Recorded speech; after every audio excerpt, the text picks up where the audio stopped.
मन्त्रि बसुमतारी कपिल मुर्मु मेनका टुडु जन मार्डी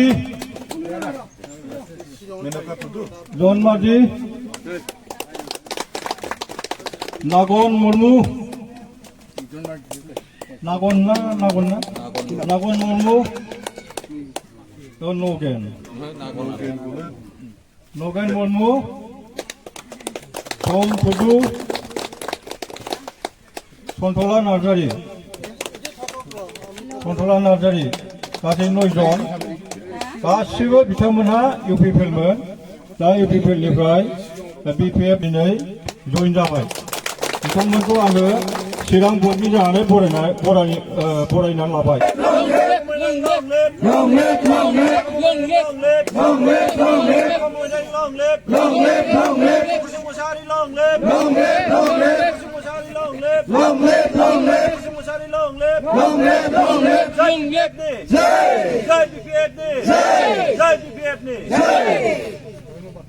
यूथ बिपिएफनि केन्द्रीय कमिटि आरो सेन्ट्रेल कमिटिनि मान होनो गोनां सासे नेहाथारि आरो बहायनो नुजाफैदों जोंहा आदिबासी सेलनि ब्लकनि जोंनि 13 नम्बर ब्लकनि यूथनि भाइस प्रेसिडेन्ट जोंहा देबनाथ किस्कु बिथां आरो बहायनो दङ जोंहा अलका राय जोंनि ओमेननि आफादगिरि आरो लोगोसे गासैबो जोंनि माबानि ब्लकनि गुबुन गुबुन बिबानाव थानाय जोंनि बिबानगिरि नोंथांमोन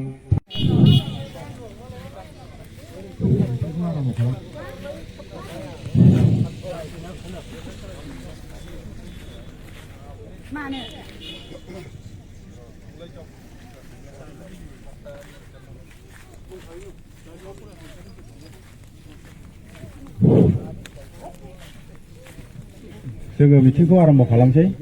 दा जोंहा जोंनिनो सेन्ट्रेलनि आरो डिस्ट्रिक्टनि सारमोन दंफैयो सारमोनखौ आङो गांसे आर'नाइजों बरायनो सानदों बेजों लोगोसे जोंहा ब्लक कमिटिनि चेयारमेन आरो कनभेनर बिथांमोनहाबो दा केन्डिडेट सारखौ बरायनो नागिरदों खासिबारि गामिनि जोंहा मोनसे ब्लक कमिटि दाना होखानाय दङ दा बिथांमोनहाबो बरायग्रोनो हासिगोन केन्डिडेट सारखौ बरायग्रोदो नामा